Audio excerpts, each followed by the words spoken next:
And here we are having the time of our lives, and we do that every single night here on The Sweat. She's Jessie, I'm Emerson. We appreciate you watching, all of you at home, wherever you are. Maybe you're using your phone somewhere. You could be on Twitter, we don't know. We're going to get into showdown picks for tonight's Game 1 of the World Series, plus some price check in the NHL, and who to pay up for around the NBA. But it is Tuesday. However, it's not just any Tuesday. It's Waiver Wire Tuesday. And our energetic and knowledgeable NFL panel is all about this life. DK Live's Reed Fowler, Jeff Ulrich, as well as Ian Harditz of the Action Network. All right, Reed, Terrence Fowler. The Falcons have hit their bye week, so people will need to fill those wide receiver slots. Who's the best available pass catcher if people need one? Thank you, Emerson Matthew Lotzia III. I'm looking at Traquan Smith as my ad for wide receiver. Look, I'm sorry, Ian, I know I took yours there, but I mean, this guy is you know, the second receiver in New Orleans. He's getting, you saw in terms of snap count, it definitely went up, obviously, with Ted Ginn out. And when you have the ability to do that, I mean, he's a guy that really can stretch the field. He's in a Drew Brees offense, and that's really great. So for me, Traquan Smith, and if you're looking at startable wide receivers, right, you'd be hard pressed to find someone who has a talent that he does. Don't get fooled by his game where he only had 3 receptions and 44 yards. This guy is someone that could really stretch the field. He's not going to get you the Michael Thomas numbers. He's not going to get you wide receiver 1 numbers, but in some cases, he could get you wide receiver 3 with 2 upside. So Traquan Smith is my guy. Who you aiming at? Who you looking at there, Jeff, on the waiver wire, if anyone? Shocking that Reed picked his favorite player, Traquan Smith. Yeah, ever. Shocking he picked a UCF guy. You would have guessed he went there. I mean, Traquan's okay if you want like one good game for the rest of the year. I like going to Christian Kirk, though. I mean, new offensive coordinator in Arizona. Obviously, we're going to have to see how that shakes out. But I like what I'm hearing from Byron Leftwich at the very least. I mean, studied under Bruce Arians, not Jeff Fisher, so that's a good start. But Christian Kirk has been performing in a bad offense thus far, and he's still out there in a lot of season-long leagues. I think people are just forgetting about him. But as the Cardinals season winds down, there's no reason not to give this guy a ton of targets, and he's done well in a bad situation already. So I really like him. Other player I would mention, Rashad Higgins. Someone's got to catch the ball in Cleveland. He's coming back healthy, and Callaway has just been brutal. So Higgins is also another name to think about. Yeah, Byron Leftwich as an offensive coordinator really makes me feel old. It feels like yesterday he was at Marshall being carried down the field with a broken leg. Ian, who are you looking at here for some wide receiver help? I'm going to read here. I'm looking at Traquan Smith. I think he can have maybe more than one good game the rest of the year. Look, I mean, we had the one bloke on Monday night. It was only 3 targets. I understand why that would be unsustainable, but you've now had 2 weeks of action with Ted Ginn out. He's on IR, so he's completely out of the picture. And we've seen Smith outsnap Cameron Meredith 96-48, and he's got 9 targets compared to Meredith's 5. So he is clearly the Saints' number 2 receiver here. It will be a little bit boom bust. Like, I'm not saying he'll have the same consistency as Michael Thomas or Kamara every week or anything like that, but still an explosive guy that we've seen. And, you know, coming off that Ravens matchup, basically anything can be better than that. So I'm fine with Traquan, especially this week, and, you know, boom bust option moving forward as well. Jeff, Nick Chubb was a great ad for people last week with 80 yards and a touchdown, you know, because the whole Carlos Hyde trade got a lot of looks. Right. But who is going to be the best running back ad this week? I mean, there's no specific, like, huge name that you should run out and get, I don't think. There's no one to overpay for, really. But Doug Martin's setting up for a couple of different reasons as a potentially good play down the stretch. Obviously, Marshawn Lynch is there, and I'm sure people have their eye on Jalen Richard in PPR leagues. But Martin could easily come in and take, you know, 70% of the snaps if he plays well. I mean, this guy is capable as a pass catcher, too. He's younger than Marshawn Lynch. So I don't think John Gruden is necessarily just going to, you know, give him a couple carries and worry about limiting his workload. And the other factor is he could get traded. I mean, the Patriots are looking for a running back. I'm just throwing out there as an angle. I don't have any inside information, but he's a potential trade target. So Doug Martin, I like going out and getting him. Jalen Richard's a good target, too. You'll probably see an uptick, but I like Doug Martin. Hey, Reed, what do you think? Who are you looking at running back? Yeah, Doug Martin's fine. I mean, you also have DeAndre Washington there that potentially could get you, and Jalen Richard. And Doug Martin's a 2-down back at best, and Oakland's going to be down quite a bit. So I'm not going to be handing the ball off to Doug Martin. He hasn't been good for a long time. Having said that, Raheem Mostert is my guy out of San Francisco. Like, this guy was the 3rd string when you had the full bevy of San Francisco running backs, but he's shown some promise, right? He's a 38% snap count. I know that's not a lot, 11 touches, 78 yards total last week. This guy has the ability, and really this is a investment in the Shanahan-led offense. Not so much in terms of the opportunities that he's getting. If he can get you a 60% snap count, like Alfred Morris is not a guy that has shown anything really to take control of this backfield. He never catches balls. Raheem Mostert, if you need to fill in for this week, he is someone, if Matt Breida is out, Matt Breida should be benched or should be held out of these games for the next 2 or 3 weeks because all of these guys are getting injured. So if you want to make sure to keep your assets healthy, if you're San Francisco, keep this guy on your bench and play Raheem Mostert. So 50% own him most leagues. He's available in most leagues. I'll go ahead and pick him up. What about you, Ian? Who are you looking at running back? I'm getting away from these California bad offenses. I'm looking at the Patriots, all right?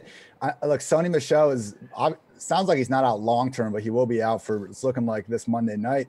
And look, we saw last week, Kenyon Barner had 10 carries and only 17 snaps. So 0 targets. He's definitely taken this run first, second, and last role in the Patriots offense. James White's going to be getting all the targets there. But, I mean, they're 13.5-point favorites in Buffalo.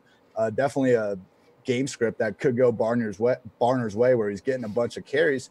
And also, like, James White has 0 carries inside the 5-yard line this season. Not saying that can't change with this new situation, but I mean, Barner could, at least for this week, have a nice little early down and goal line role and again, nice matchup as a favorite. So I'm attacking this Patriots backfield while we can.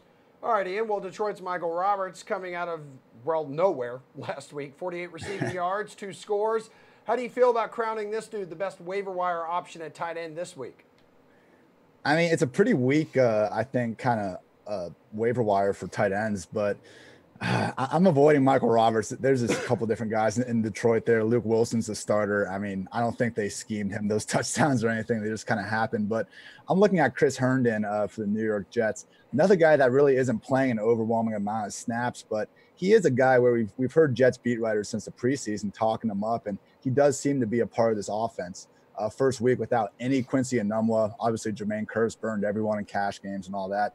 But we had Herndon there getting 7 targets. So he's tied with Jermaine Kearse in red zone targets with both Enunwa out and Pryor gone. So I think even if Herndon's on the field all the time, he could give you 5 fantasy-friendly targets this week.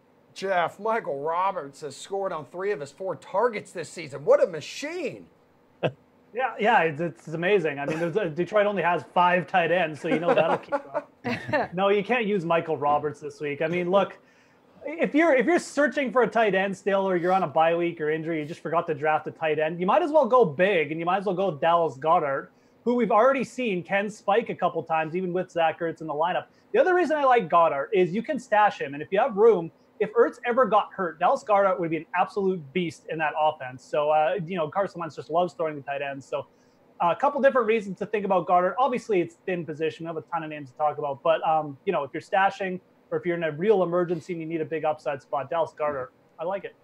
Reed, you strike me as a Michael Roberts guy. I don't know what it is. You just do. No, I'm not. Shows how much you know me. Jessie knows me a lot better, so I do. Wow. I appreciate that, Jessie. No, CJ Uzomah is the guy that I'm looking at. He's still 52%. He's 52% owned, so he's available in 48% of leagues. He saw 11 targets over the last 3 weeks, so not a lot, right? But 96% of the snaps, and they're going up against Tampa Bay, who's the #1 for opposing tight ends in terms of DK fantasy points. They give up a ton, so this is really a matchup play here. CJ Uzomah is the only healthy tight end in Cincinnati. So in terms of what you can do with him, grab him. To Jeff's point, look at stashes too for this very, very thin position. Jack Doyle has been out for 5-6 weeks. If he does ever come back, they're throwing the ball a ton in Indianapolis. Eric Ebron has become a top 5, top 3 tight end. Jack Doyle will come back if he does, and you have an IR spot or if you have a bench spot. Stash this guy because when he comes back, he could help you if you need help at that position. Big streaming defense guy, Reed. Of course you are. So which one are you targeting this week? In terms of season long, I'm looking at the Patriots. I mean, anyone going against Buffalo is a strong play. But if you're going daily, I think the Steelers are an option. But more so for season long, I'm looking at the Patriots because Buffalo, I mean, they really can't get anything going. Obviously, McCoy is someone that potentially is not playing this week. And so you have Chris Ivory at the helm at RB. So the Patriots would be my streaming defense for season long. Ian, you maybe want to look at that like Houston-Miami game as long as we got Brocktober going on. Ooh. Now when I got the Steelers at 2,300 at home against the Browns, and I'm fine with them in season long as well. I mean, this matchup is just maybe the week's biggest in terms of just pressure between an offense and a defensive line. Pittsburgh's right now is 4th in adjusted sack rate this season, and the Browns offensive line is dead last at 32nd. So, TJ Watt's been getting after the quarterback all year, and we really haven't seen the Browns have an answer to fill Joe Thomas's shoes over there at left tackle. So Baker's been sacked 5 times each of the last 3 weeks. Honestly, I have no idea how they're this cheap on DraftKings, but I'll be all over it, and hopefully the Browns can keep some of these turnovers going. Jeff, what do you think? Any defenses you're targeting this week? I am actually, Jesse, but I mean, you have to think about it. Indianapolis is probably gone in your league because they had a good matchup last week. They'd be a good target. Houston, same thing. They've been racking up points, so someone's probably got them. I completely agree with Ian. This is like the Steelers' week. I mean, the Browns, Hugh Jackson, whatever, the offensive line, they just suck. Like the Steelers are coming off a bye. They still have one of the best D lines as far as generating pressure on the quarterback. This screams like a mismatch, and the Steelers are 8-point favorites at home, and that number's been rising. I think they started off at like 7.5. So, yeah, Steelers. I mean, they're out there on a lot of waiver wires right now. You might as well pick them up. And like Ian said, DK. I mean, the price is just ludicrous. Yeah, the Steelers' all-time record against the Browns: 33-6-1.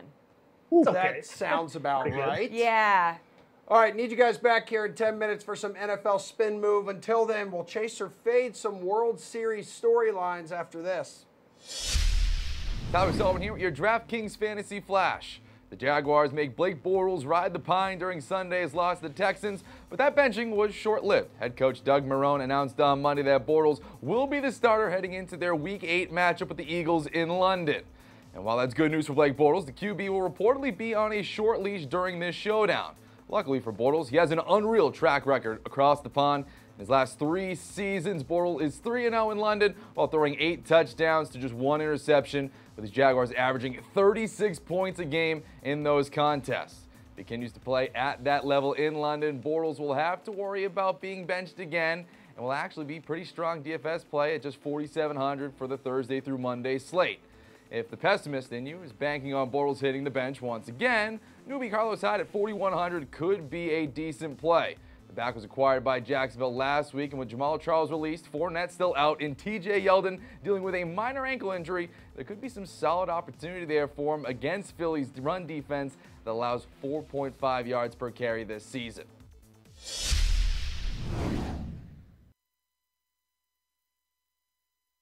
Right down the street at Fenway Park. Oh, really? Beautiful, the cathedral. But right here in the DraftKings studio, we got DK Live's Steve Buchanan and the Action Network's Matt LaMarca joining us. Yes, we do. You know, Matt, the Action Network app is available now on both iPhones and Androids, right? Yes, go get it. Great app. Awesome, fantastic. Now that we're clear on that, let's play Chase or Fade on these World Series storylines. Starting with the aces, Chris Sale, Clayton Kershaw. Matt, Chase or Fade that Kershaw is going to have more wins in this series than Sale? Yeah, I'm going to chase this. I mean, look, let's be honest. There are major question marks with both of these guys, right? Kershaw, his numbers in the playoffs are pretty pedestrian. It is what it is, but we're still talking a relatively small sample size compared to his overall body of work. And this guy is a phenomenal pitcher. The Red Sox have been pretty mediocre against left-handers this season. They're just 19th in WRC+. And I think that when the series transitions to the National League, Kershaw's going to have a big edge on the Red Sox in that department. And as far as the questions for Kershaw go, he still looks insanely safe compared to what's going on with Chris Sale right now. You know, he's got weird stomach things. He's got pictures of his elbow popping up on Twitter that look all weird. You know, it was cold. That's why his elbow's red. I don't know. Yeah, I don't know. We'll see. At least I can feel pretty confident that Kershaw is going to be able to take the mound a couple times this series, which I just can't say about Chris Sale. Anything is possible. I mean, Chris Sale working on 9 days rest here, dude. Is it really rest if you're in the hospital? Yeah. Yeah, absolutely. Steve, what do you think? I heard you giggling over there. I mean, this is the first time ever that the 30-year-old Kershaw will face the Red Sox, will pitch inside Fenway Park. Well, I mean, in terms of the question, I mean, neither of these pitchers are going to get more than 2 wins. I mean, flip a coin maybe, and you can get a good answer there. But I mean, look, I'm going to fade this one just because I think Kershaw is going to have a tough matchup here at Fenway Park. I mean, listen, I live right outside of Boston, too. It is chilly here in Boston today. Yeah. It is not favorable conditions for Kershaw. And look, I'm not a big fan of Kershaw overall. That is definitely not a hot take. That's something that I've said over and over again. Matt keeps saying how much of a safer play Kershaw is tonight over Sale. I don't know. Have you watched that? You just said that. You just said that. That was not the question. We'll talk about tonight's slate later. Look at he doesn't even want. Well, if he's gonna get a win tonight, he'd have to be safe tonight, wouldn't he? Right? I didn't say that. Oh my God. Let's rewind the tape. Anyways, so I'm fading this one. No, he's not gonna have Kershaw's not gonna have more wins than Sale. Holy crap, Matt's like getting like dementia already. This is unbelievable. Yeah, it is. Jeez. Jackie Bradley, I never said Kershaw was getting a win, but that's okay. Let's move on. Let's move on, guys. We support you, bud. Jackie Bradley Jr. won ALCS MVP with 9 RBI in the series. So, Steve, chase or fade, Bradley will lead the Red Sox in RBI in the World Series. No. No. Yeah. I mean, look, they struck gold with him in the ALCS, but let's not forget, this is the same player who had 68 RBIs through 153 games during the regular season. He's batting 9th tonight. So for him to reach that mark, I mean, that's pretty slim for him to do. And look, he's not good against lefties either. He's only just a 252 WAR against them, 118 isolated power. It's just not happening. I mean, look, you had what you had in the ALCS. Be happy what you had, but you are not going to see a repeat performance of that. Matt, do you agree? Yeah, I can only imagine that Jackie Bradley Jr.'s mother made this question. That's the only logical explanation for me. I just want to point out that the ALCS MVP had 3 hits last series. 3. 3 big ones. They just happened to result in 9 RBIs. And when this series moves to Los Angeles, there's not even a guarantee that he's going to be in the lineup. You know, I know they're experimenting with Mookie Betts at second base, but if that doesn't work out for one reason or another, or all of a sudden Alex Cora gets, cold feet about making the decision, he's going to be the guy that gives way to JD Martinez. So, yeah, if I was setting the odds on this happening, I would list that at about minus 10,000 that it does. Okay. Wow. New nickname for Stephanie, our producer, JBJ's mom. Yeah, okay, you like got that? it. Yeah. Oh, my goodness. Yeah. Matt, Manny Machado, very familiar with the Red Sox pitchers, having been in the AL East with Baltimore for so long. He's probably one of the most hated men in Boston right now. I'm sure Steve can attest to that. He's been very good against Sale and Price, though, in his career, so Chaser Fade Machado will be the Dodgers' best hitter in this series. I mean, Machado's pretty much hated everywhere outside of LA right now. That's true. The guy's just a dirty player. But listen, he's not the Dodgers' best hitter. That's Justin Turner. He's better against righties. He's better against lefties. He's better on the road. He's better at home. So I think that Justin Turner is going to be their biggest bat in this series. And if you're interested in making a little bit of a wager, you can get Turner at 20-1 to win the MVP compared to just 12-1 for Machado. So I think that Turner's the way to go. What direction are you going to take this, Steven? Yeah, Matt's actually right for a change. I think this is going to be a fantastic series for Justin Turner. I mean, game 1 and game 2, he's getting back-to-back lefties, and that has been the strongest point for Turner when he's at the plate. 433 WAR against lefties with 244 isolated power, and I think he sets up really well at Fenway Park. I think this is going to be a really good place for him to hit against these lefties. I like Turner a lot here. Look, Machado is a good hitter. I mean, there's no way around that. You can't say otherwise. But, I just don't see this being a great series for him. I mean, he's been up and down all series long, but there's so much hype around him right now that it's just, I think there's other guys in this lineup that can do more damage than him. I do like Turner a lot here. Believe it or not, Craig Kimbrell managed to get 3 saves in the ALCS. What? Steve, 3. So, Chaser Fade, Kimbrell gets more saves than Kenley Jansen.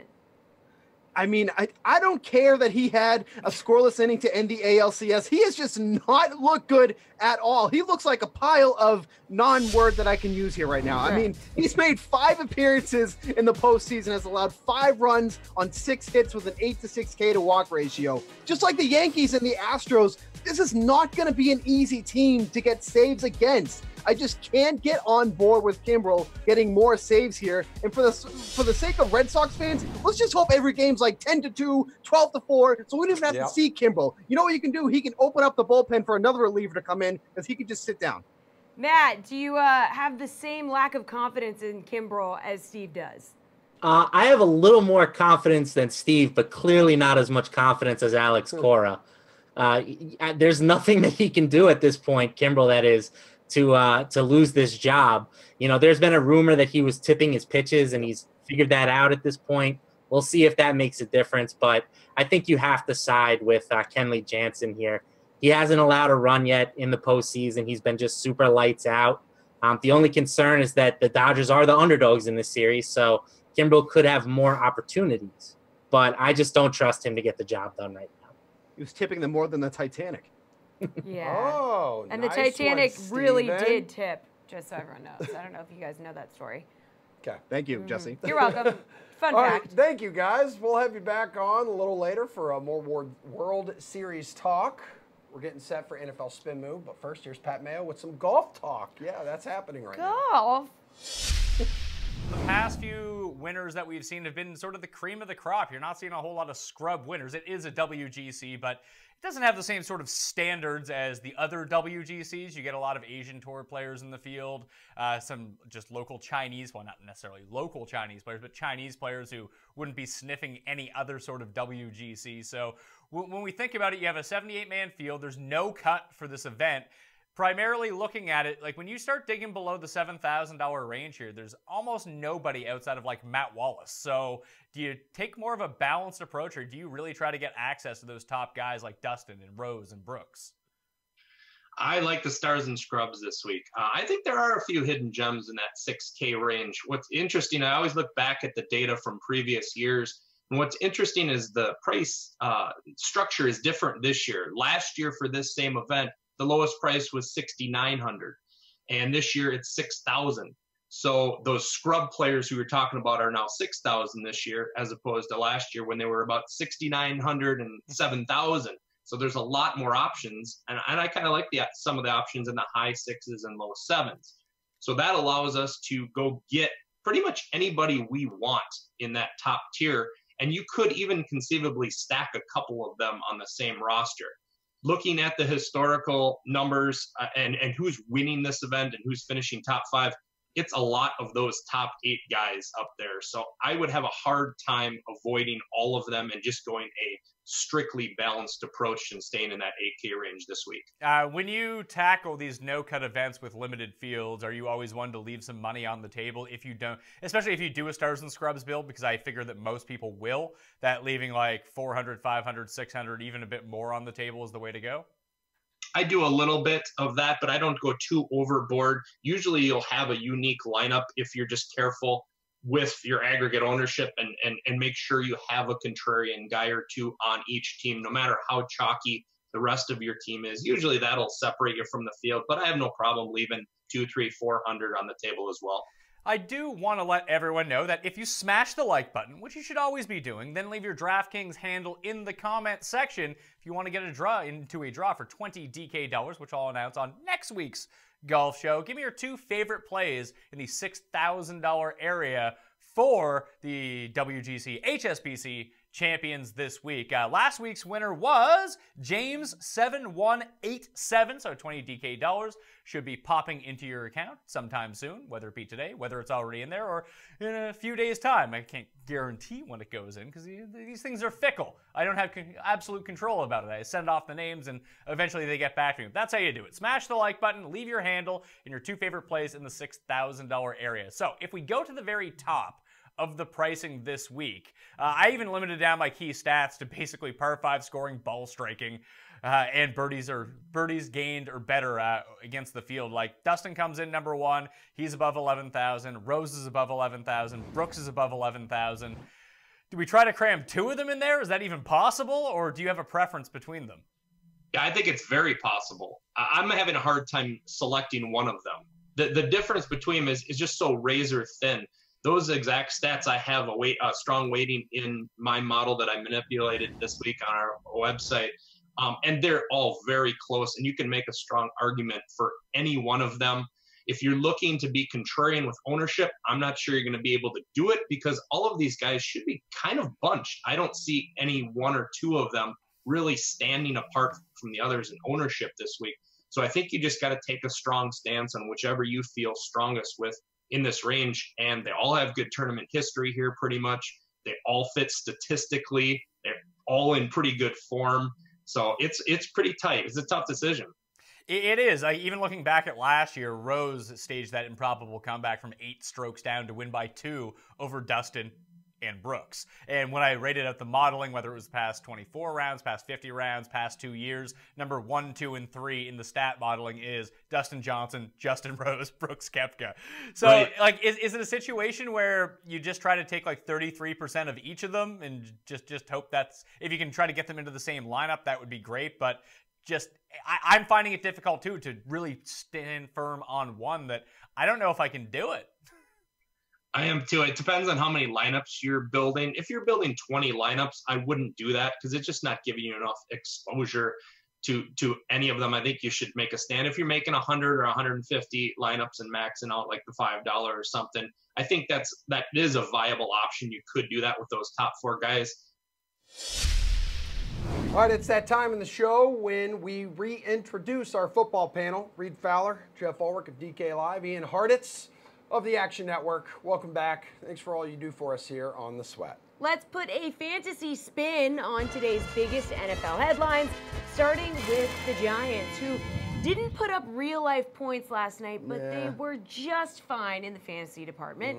So, you know, we got 94 total yards for Barkley with a touchdown, 143 yards, and a score for Odell. Nice. Sterling Shepard even with 167 yards. So what'd you learn more about, Reed? I know, the viability of the Giants' offense or just how bad the Falcons' defense is? Yeah, the Falcons' defense is pretty bad, which is good for us, right? And even good for Atlanta's offense when you look at fantasy, fantasy points in terms of what we can do. Atlanta's total defense in DVOA is, I believe, 30th, and really they don't really pressure the quarterback, right? Their defensive line, which has been a strong point for them in the past, they haven't really gotten to the quarterback. They sacked Eli 4 times last night, so that shows you how bad the Giants' offensive line is. But if you look at the Giants, their skill players, OBJ is wide receiver 6, Sterling is wide receiver 24, and Barkley is RB2. So these guys on offense are pretty good. So it is a matter of that offensive line. It is a matter of certain play calling. We saw that there was a huge issue in terms of play calling late. You can pick that apart as much as you want. But at the same time, Eli is the leader in this team. He's the leader in that offense, and he's just not getting it done. But these guys are still producing for us in the Giants. So I will say it's more Atlanta's defense. Ian, do you agree with that? Yeah, I'm going to Atlanta defense too, but we did see one good thing out of them last night, and that was their run defense. The Giants only had 61 yards on 20 rush attempts, and that coincided with them getting Grady Jarrett back. They're really good run-stuffing defensive tackles. So something to keep an eye on moving forward. But at the end of the day, this defense actively schemes opposing offenses, just dump the ball down the running back all game long. I mean, we saw it last night with Eli under pressure and just getting the ball to Saquon immediately. It's great for fantasy points. Every single running back's had over 20 fantasy DraftKings points against the Falcons this year. But it's just something that is going to be able to continue to elevate them even if this run defense improves. So still a defense to target, but perhaps I think their next matchup might be Washington. Definitely more of a matchup for Chris Thompson than Adrian Peterson, for example. Hey, Jeff, do you agree with that? Are you starting to maybe look at that Giants offense with a little bit of a No, not really. No. I mean, look, I think Ian's onto something. I mean, the Atlanta didn't do that poorly last night. They did stop the run. I mean, the part of it, the reason though, is the Giants were telegraphing Saquon Barkley every play. It was so obvious what was going on. So even with Grady Jarrett back, I mean, they were just piling on there. I mean, it really wasn't. They didn't have much trouble stopping him because it was so obvious what New York was doing. They were never pushing it down the field until they absolutely had to. And when they did have to, they tore the Falcons secondary apart. Eli Manning put up 399 yards and probably left 2 passing touchdowns on the field. So, yeah, I mean, their run defense might have gotten a little bit better. Long term, that could be something to keep an eye on. But, you know, passing wise and just overall, it's still a good defense to target. It's still going to be like a bottom 3 defense. All righty, an emotional day for Raider Nation as the Athletics' Marcus Thompson is reporting Derek Carr has a fractured relationship with his teammates. Oh, man. Yeah, there were some reports that he was crying after being injured on the field. You know, almost 2 weeks ago, Marshawn Lynch is heading to IR, and this all coming a day after John Gruden traded away Amari Cooper to the Cowboys. So how much will you be fading Carr moving forward here, Jeffrey? I mean, I don't really have to fade him any more than I have been most of my life. So, because I just never really, play Derek Carr that much to begin with. I don't think Derek Carr is going to end the season on the Raiders. I think he's either going to be on IR or he's going to get traded personally. He's getting hit a ton. He's not the biggest quarterback. He's not like super mobile, so he often takes the brunt of these bad hits. And he's a pretty good competitor, to be honest. So I think the Raiders are headed to just like no more wins. I mean, that's where I think they're headed to. I don't know. I mean, you could still see the odd spark out of this offense because they're going to be playing from behind a lot. I'll say that. They still got Jared Cook and Jordy Nelson there. I mean, there's still targets to play with. It's just the Raiders are so terrible on defense, and really their offensive line is letting him get killed. So I don't have high hopes, but DFS, it's going to be a weekly thing, and it's going to be very boom or bust. So yeah, what do you think, Henry? Because I feel like he's not even picking up like decent garbage points right now. Garbage time points. Yeah, Jeff's right. I think by the end of this year and starting next season, we won't see Derek Carr on the Raiders. I think that huge contract, he still has 4 more years in that huge contract, so it'll be tough to trade him just yet. But Jeff's right. I mean, if you look at this offense, they really don't have much outside of the guys that you mentioned. But I will say this, Oakland is still top 10 in time of possession. I believe they're ranked 9th in terms of how long they have the ball. And so what does that mean? That means that there are more passing opportunities. They will be playing from behind. So Jalen Richard, some of these guys that you can attack in some spot matchups. Like they got Kansas City twice. They have Pittsburgh once. And so there are some areas where you could use a Jared Cook, where you could use a Jordy Nelson. If you want to take a huge flyer in GPPs, Martavis Bryant can get you 1 catch for 90 yards and a touchdown. Will that happen week over week? Absolutely not. But there are still some spots where Derek Carr could get you points because of the defenses that he's potentially going up against. If Kansas City doesn't make any trades in terms of their defense to increase the viability of their secondary, there are some spots that I would potentially look at Derek Carr and stacking him only in GPPs, though. Ian, he's only had 1 game this season that he scored more than 18.6 DK fantasy points. Didn't even hit 7 last week. How much faith do you have in this guy, season long, but also DFS? Like, what kind of value does he even have? I'm in agreement with both these guys. I mean, I was kind of team already fade Carr before they took away his #1 receiver. There is some viability just with him throwing so much in these Chiefs matchups. They got the 49ers coming up in week 9. So, maybe some potential game stacks that we can look to take advantage of.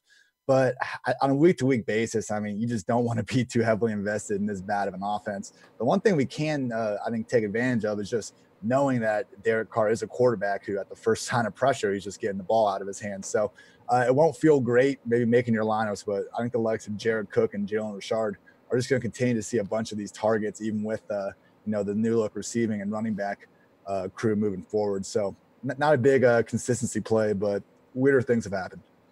Brock Osweiler will start for the Dolphins on Thursday night against the Texans, but he'll be missing some of his best weapons in Albert Wilson and Kenny Stills. So what's this do for the value of Danny Amendola, or are you just staying away from Miami altogether, Ian? I don't hate Amendola, but I'm looking at Jakeem Grant. I mean, especially if you're playing on this DraftKings showdown slate and you're looking for upside.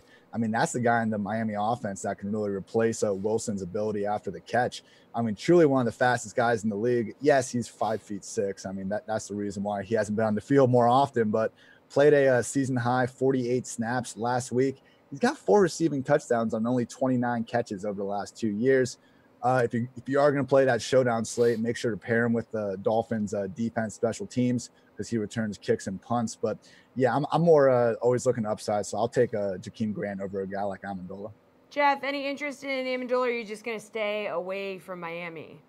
I mean, Amendola is definitely setting up as more of like a solid floor value play because he's still underpriced and he's obviously going to see more targets. 100% in agreement with Ian, though. I mean, Jakeem Grant is the big play guy there. If he starts getting, even six or 7 targets a game, I mean, there's potential for like 100 yards and a touchdown every week. So that's a really interesting situation. And the other thing I'll say, I said this last Sunday, Kenyon Drake is just going to see more passing targets with Wilson out and Kenny Stills out. They've moved him into more of a passing down back, more of like the Alvin Kamara role, and he's very well suited to that. He's a skilled back. So Kenyon Drake's upside goes up too, in my opinion. Reed, do you agree with these guys? Wow.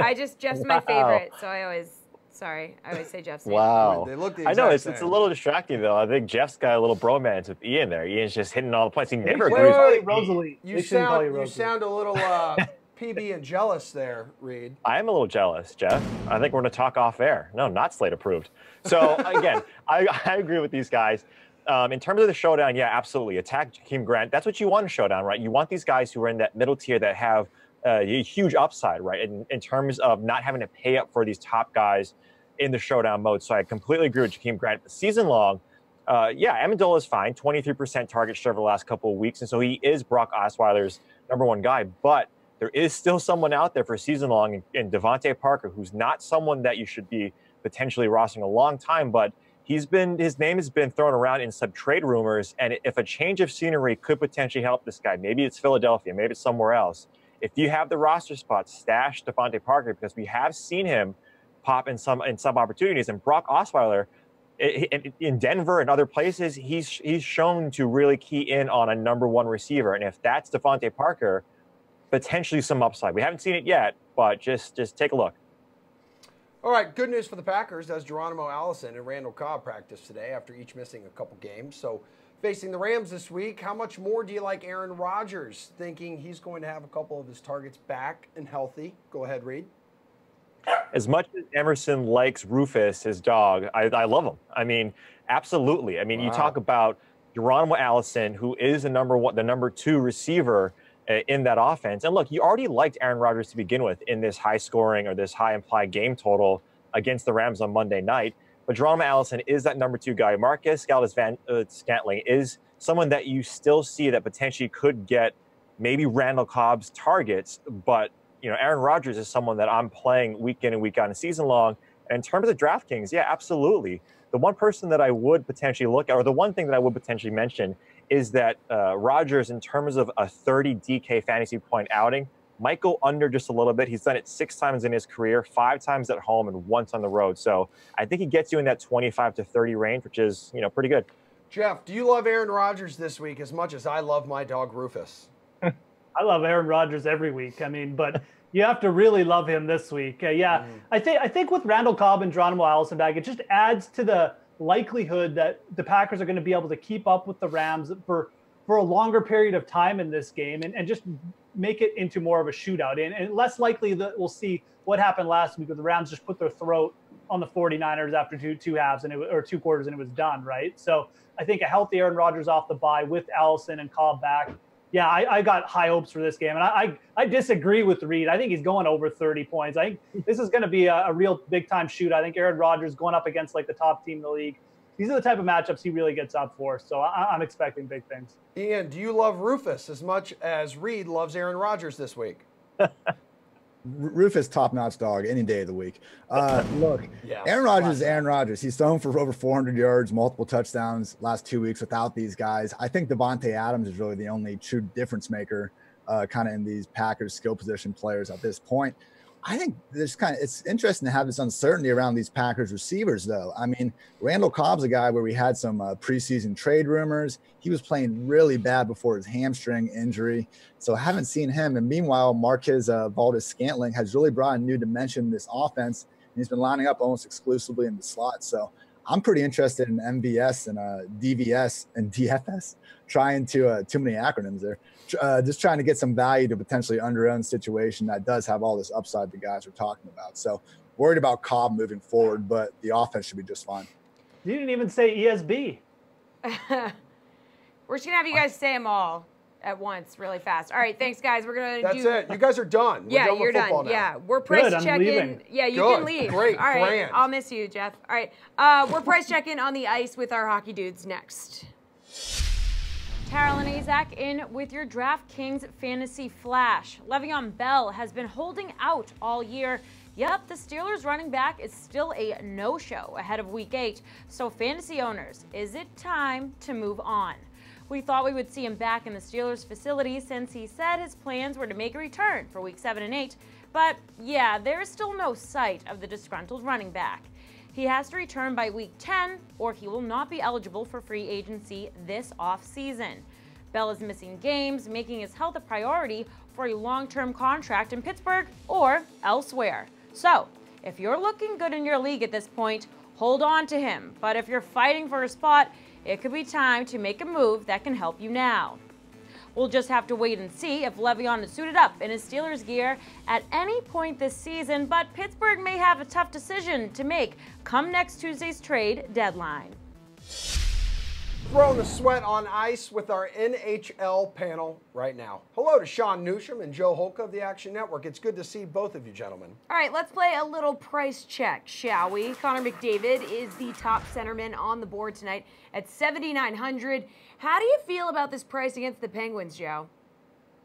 Too expensive for me. I think there's probably 4 or 5 guys I'd prefer in this range. Tyler Seguin, Patrice Bergeron in that range. Would much rather have them in better matchups. The guy I kind of want to talk about, though, is Sidney Crosby at $6,700. He's hasn't been priced this low in 4 years.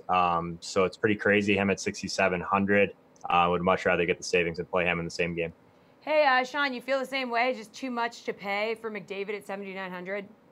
Unlike Joe, I think it's actually a fair price. Connor McDavid is the best player in the entire NHL. He's a fantastic player at all facets of the game. His time on ice is absolutely through the roof currently. He's playing time that you would see from a number one defenseman at 23, 24 minutes every night. His shot volume isn't quite there just due to the fact that he's such an elite playmaker, but he's averaging almost 2 points per game right now. And he's just the best player in the NHL. So anytime you have the best player in the NHL in a matchup where it should be up and down the ice, I think you can always play him at no matter what the price is. All right, well, how about Johnny Gaudreau? He's been flaming hot this season with at least 7 fantasy points in 4 of Calgary's 7 games facing the Canadiens. The price is right at $7,300. Yay or nay here, Sean? For me, it's a little bit high right now on Gaudreau. When you have him priced up there, he's right around the top winger options for tonight. But I'd rather talk about someone like Patrick Kane. For $100 cheaper, you get Patrick Kane, who has over 4 shots at least per game in all games except 1 game thus far this year, which is an elite total. He's playing against an Anaheim team that's giving up the most shot attempts in the entire slate tonight, and Chicago is one of the top volume shooting teams in the slate as well. So I think for the money tonight, I would much rather play a guy like Patrick Kane.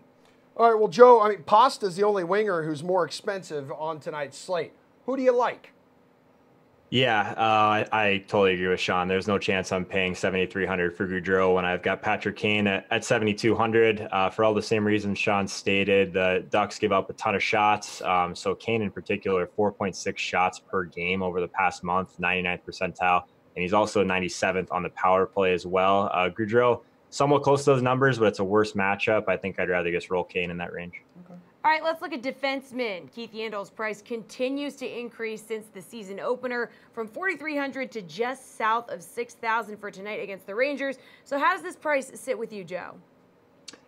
Yeah, talking about good matchups, another really good spot for Florida. We've been attacking these guys quite a bit. Their prices are creeping up steadily. One thing I do like about Yandle, though, is he's in the 99th percentile in power play shots over the past month. So I think $6,400 is a really good way to get access to this power play unit. I don't think he's overpriced at all. Do you agree on this one? For me, Yandle's just slightly overpriced. You've seen him have a point in 5 straight games, which is part of the reason his price has risen so much. At $6,400, he basically becomes one of the top and elite defensemen in the entire league based on his price, which I just don't think he's quite at. When you have guys like Chris Letang and Brent Burns right around the same price point, I think I would rather steer there instead of looking at Yandle tonight. All right, Sergei Bobrovsky is the highest priced netminder on the slate. Yeah, I say that 47 Yeah, you did times. that real good. Yeah, All right. however, he's only averaging 2.8 fantasy points per game right now. Can you make an argument he's worth the $8,400 price tag tonight against Arizona, Joe? Yeah, I hate to say it as a Coyotes fan, but just looking at this team, like they shoot the puck more than any team in the league outside of Carolina, but they just haven't been scoring goals. It's crazy. We have a sheet over at Fantasy Labs page, and we can look at see shot volume based on goals, and everything's green for the Coyotes except for goals. So I think at some point it's going to regress, but it's a nice spot for Bobrovsky for sure to pile up some shots if one more night without the Coyotes scoring goals. Sean, did I crush that name or what? I nailed it. You smashed it. Yeah, I got to agree with Joe here. When you look at Bobrovsky tonight, Arizona just can't find the back of the net. When you look at all the teams on the slate with their Corsi 4s and their shots, all the other teams that are averaging a similar amount of shots per game, even though slightly lower than what Arizona is, are averaging about 3.5 goals per game. you have Arizona averaging 1.5 goals per game. So what that does is that means that Bobrovsky should, in theory, see a ton of shots tonight, but not really get scored on. So if you could see 35 shots and only give up 1 goal, it should make Bobrovsky as the top goaltender of the entire slate tonight. All right, thanks for joining us, gents. We've got CARR joining us on the other side for some NBA pick and roll. Tyler Selvin here with your DraftKings Fantasy Flash. According to reports, the Jets have inked wide receiver Rashard Matthews to a deal that'll send him to New York. Matthews most recently with the Tennessee Titans before surprisingly demanding his release from the team last month after not receiving enough playing time and targets. Over the course of his career, Matthews has been a productive pass catcher and had a solid tenure with the Titans after signing with them in 2016.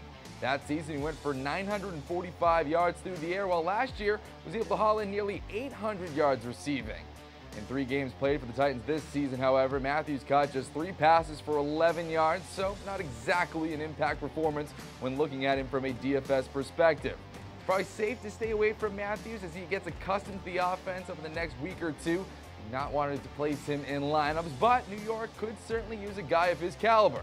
The Jets have also shown that they aren't afraid to let rookie QB Sam Darnold sling it as he dropped back to pass 42 times in Week 7. If Matthews can get up to speed in this offense, it likely won't be long before Darnold starts looking his way. Oh, Ball is life, yeah. If you hear someone coughing, it's Emerson. It's me because I'm dying. All right, guys, ball's life, and let's bring in CARR Phillips of the New York Daily News to get us ready for tonight's NBA slate. Wow, dude, I like that shirt. Just got to throw that out there. Looking fresh. Styling and profiling, my man. All right, the name of the game is NBA Pick and Roll. We give you 2 players. You pick who you think is the better option. So Anthony Davis, Joel Embiid are the priciest players on the board tonight at 11-4 and 10-4 respectively. CARR, who are you taking if you can only have one? I don't think you can really lose in this situation here, but I'm going to take Anthony Davis just because I'm always going to take Anthony Davis if he's available, unless he's up against LeBron or something crazy like that. And just for the simple fact that, like, LA doesn't really have anyone, I think, that can guard him. Not saying that anyone can guard him, period. But when we look at that other game, when that Detroit-Philly, Embiid and Andre Drummond have like this weird back and forth history of saying things to each other. So that means that either Embiid's going to be really good tonight to be pumped up, or like Drummond's going to shut him down, and I don't know how that's going to go. But you know, Joel Embiid's temperament for trash talking is a whole nother subject that I'll save for another day. Yeah, but I'm going to stick with AD for you know, the easy money here. Yeah, we could do a whole like chaser fade segment just on his like trash talking abilities. Yeah. It would probably all be fade, right? Yeah, right. I'm a fan of trash talking. It's just that like he hasn't played enough games, and it just like reminds me of like a cocky intern talking trash. And it's like, dude, you don't even have benefits yet. Like, wait for a while before you. Yeah, you got to be about it before you can just talk about it. All right, Nikola Jokic and Blake Griffin are in the 9,000 range. So which one of these guys do you want to take if you can only have one? Joker. Every time you guys have me on this show and that guy is available, I'm taking him just because he does so many things. He's one of the most fascinating players in the league right now, just because we've never seen someone this big be so good at so many different things. Not that like he's great at any one thing. Maybe passing would be like his greatest attribute, but he can fill up a stat sheet in ways that most guys can't. He's really efficient at doing it. And he's just fun to watch, to see a guy that big, kind of, you know, at the high post area, sometimes bringing it up, kind of being like a pseudo point center, if that even makes sense in today's terms, in today's NBA. But I'm always going to take the Joker. All right, sounds good. Let's look at some of the cheaper options for tonight. How about J.J. Redick? It's only 5,300, averaging 29 fantasy points per game. Not bad. Reggie Jackson averaging 29 is a little more, 5,800. Which one of these guys are you feeling? I'm going with JJ because there may be some news that Simmons might not play tonight. And I heard if that happens, they're going to move Fultz over to the point guard all the way. So he'd have most of the ball handling duties. So I'm thinking JJ Redick would be back in the starting lineup, which would be more minutes for him. And that guy's been on fire since the preseason, which is a situation in Phoenix I do not understand why Redick is coming off the bench when you have a backcourt of Simmons and Fultz, and they refuse to shoot jumpers, and Joel Embiid is the best three-point shooter in your starting lineup, which is really weird when you've got Redick on the bench. So I'm going with Redick tonight. He's probably going to get the start, more minutes, more buckets, more points. So more fantasy numbers for you. Yeah, okay. Ben Simmons actually is out tonight because of back tightness. He's also questionable for Wednesday. But he could probably loosen that back up if he shot a jump shot. It's that's true. Mm-hmm. He should work on that. Card, wrap us up here with your slate approved pick. Who is your lock for tonight's slate? Anthony Eyebrow Davis. Yep. Stamp me. There it goes. Going with AD. He's been rolling all season. Him and Steph are probably the early MVP favorites 3 games in, even though that's weird to say. But definitely go with Anthony Davis. Averaging nearly 66 fantasy points per game. Kind of ridiculous. Thanks, Karin. Our baseball panel is back with World Series Game 1 showdown picks after this. Tyler Sullivan here with your DraftKings Fantasy Flash. The Raiders look like they've started their rebuild after shipping wideout Amari Cooper to the Dallas Cowboys on Monday. On top of that, they've also placed running back Marshawn Lynch on injured reserve with a groin injury. And with the dust settling, now we have to figure out what this all means for the here and now for DFS. With the Cooper trade, the most immediate next step will likely increase the snaps in Martavis Bryant and Seth Roberts. While those two may see more playing time, the added opportunity may swing in the favor of wideout Jordy Nelson and tight end Jared Cook, who have already seen plenty of looks from Derek Carr. With that in mind, Nelson's $4,700 price tag is pretty attractive heading into Sunday's slate. In the backfield now, Doug Martin appears to be the favorite to receive the early down work in Lynch's absence. Back prices in at $4,400 for the Week 8 slate. Does have a pretty favorable matchup against the Colts this week. Indy is coming off an outing in Week 7 where they allowed the Buffalo backs to rush for 135 yards on 6.1 yards per carry. All right, the Baseball Bros are back. DK Live, Steve Buchanan, the Action Network's Matt LaMarca. Hello again. Final block of the show. Let's make it count. Okay. Let's roll over your showdown picks for tonight. World Series opener between the Red Sox and the Dodgers here in Boston. Yes, it is. Just right down the road. Right down the street. Just, boop. All right, solid aces on the hill tonight, but they don't necessarily go late into games. So what's your strategy when it comes to Kershaw on sale tonight, Steve? Honestly, the way that the pricing is for tonight, you can legitimately fit in one of these starters and still get some big bats into the lineups. I mean, with the showdown slates throughout the playoffs, it feels like if you took one of the starters, you're really sacrificing with the hitters, but you really don't have to do so, at least for tonight. I mean, say you went with Chris Sale, Mookie Betts, and JD Martinez, you still have just under 5,000 for the rest of your lineup. You toss in a reliever in there, and you're back in business for what you can put in for the rest of this lineup here. Obviously, I think Sale's in a better spot than Kershaw, because Kershaw's a total fraud, but that's a different story for a different day. But look, against the lefties, Dodgers, 329 WOBA with a 178 isolated power. I think this is a good spot for Sale. I think he's definitely worth your lineup tonight. Hey, Matt, what do you think when you look at this? What's your strategy here? Take Kershaw. Go ahead. I think you can play both, to be honest. Wow. I like my lineups best, I think.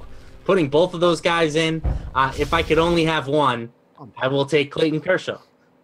He's gone at least 7 innings in 2 of his 3 starts. Sale has yet to make it out of the 6th. So I think he's got more upside, and I just trust him more than I do Chris Sale right now. Against the Dodgers lineup, that's tough on left-handers. Steve, how does that work? I mean, if you're going to try to roster both these guys, you're not going to have those power bats in your lineup. Yeah, would you do that?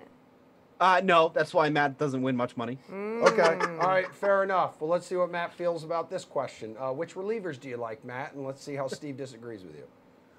Yeah, so, I mean, Kenley Jansen is the premier target here. I already mentioned no earned runs through the postseason with a 13.5 K per 9. And the Dodgers bullpen as a whole has been outstanding. They have a 1.3 ERA during the postseason. But the problem is that they're deep. They go with a bunch of different guys on any given night, so they're pretty tough to peg. I think that the value here is going to come on the Red Sox side in terms of like the middle relievers, especially since Chris Sale is not going deep into this game. The guys that I'm looking at are Matt Barnes and Ryan Brazier, 2 right-handers. So I think that those are the 2 guys that I'm looking at if you want to avoid, some of the obvious closer types. Steve, do you agree, or which relievers are you peeping?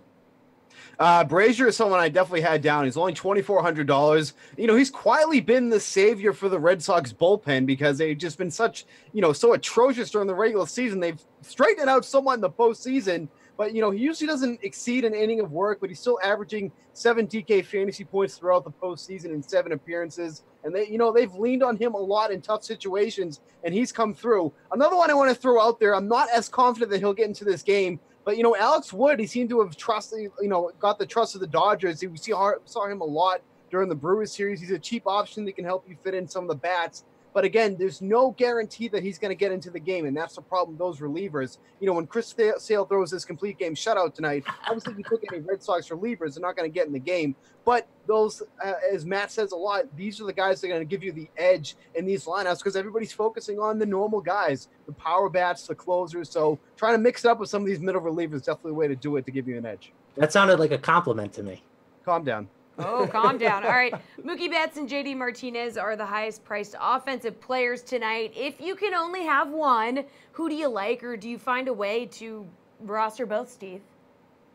Yeah, like I mentioned earlier, you can definitely get both of these guys in your lineup. even when pairing them with the high-priced pitching options tonight, they can still make it in there. I think you can try to get them in there. These are the big bats for the Red Sox, and both of these guys are so good against lefties, especially at Fenway Park. Let's start with Betts. 578 WOBA, the 536 isolated power against lefties at Fenway Park. That's absurd. Those are absolutely absurd numbers for somebody. And he's batting leadoff nonetheless.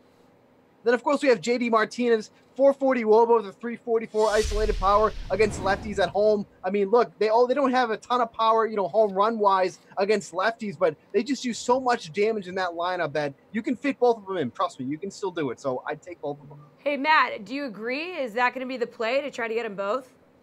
Now, honestly, I probably won't have either because I want both starting pitchers. But if I can only have one, it's Mookie. Steve mentioned the numbers.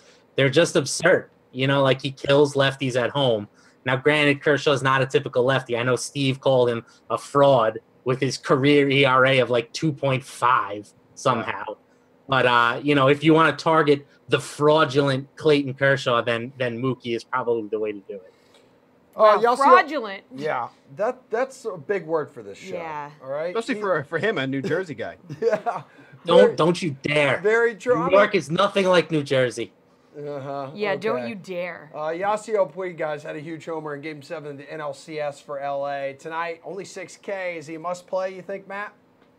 No, he's not a must-play, but I do think you can use him. He's definitely cheap, and he had a down year against left-handers overall, but his numbers against lefties on the road are pretty impressive. Small sample size, only about 70 at-bats or so, but I think he can do some damage with the Green Monster out there. So he'll be relatively low-owned, which I like.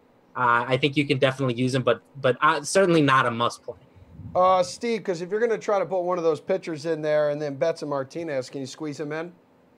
Yeah, like Matt said, Puig against lefties overall wasn't impressive, but on the road, 427 WOBA with 304 isolated power is good enough that you can take him, but he's batting 8th. So, the opportunities aren't going to be as good as if he was higher in the lineup, but I don't mind him as a salary saver, but as long as he can get this game in, because all of a sudden it's like raining cats and dogs outside, and I just shook my whole house. It's true. The stands were just cleared because of lightning. It's like the Armageddon outside right now. So, Steve, assuming, we get through this rain delay that's probably coming. We'll get through it. Who's your reach play for Game 1? I don't really want to call it a reach play because, on Showdown, you can only reach so far. But, if I'm going to go anywhere, I think Devers is someone you can look at. Just the matchup alone, left on left, isn't very enticing. But he has some pretty impressive power against lefties overall. 290 WOBA against them. For Kershaw was a tough matchup against lefties. 290 WOBA overall, but Devers could be useful later in the game when he goes up against the right-handed relievers. Sports a 220 isolated power with 18 of his 21 home runs against righties. So the initial matchup won't be great, but when Kershaw's out after the 4th inning, definitely get to that bullpen. We can see some good play there from Devers. Matt, who are you reaching for? Yeah, so this is going to be out there. This is definitely a creative pick, but I like Cody Bellinger. Not in the starting lineup, but we're going to see him early enough. He's come in for David Freese pretty early in some of these playoff games. So I think he's got a good chance to get multiple at-bats tonight. And you're going to get him at like 0.3% in terms of ownership. So probably lower. If you want to get wild, I think Bellinger, he's got big upside in terms of power. I think it's an interesting target. Matt doesn't make a lot of money. We have 40 seconds left. Slate approved pick time. Matt, start us off. Starters and relievers. I think the winning lineup has 2 batters or less in it tonight. Steven. I'm still so flabbergasted. Chris Sale. Okay. All right, sounds good. I'm not gonna lie. It sounds more like Steve knows what he's talking about in that segment than Matt does. Okay. Oh, come on. Okay. Cody Bellinger pinch hit home run. I love you, New Jersey. Thanks, guys. He's from New York. Thanks, guys. We appreciate it. This has been The Sweat. Jersey. I'm Jessie. He's Emerson. We'll be back tomorrow at 6 p.m. Later. Later.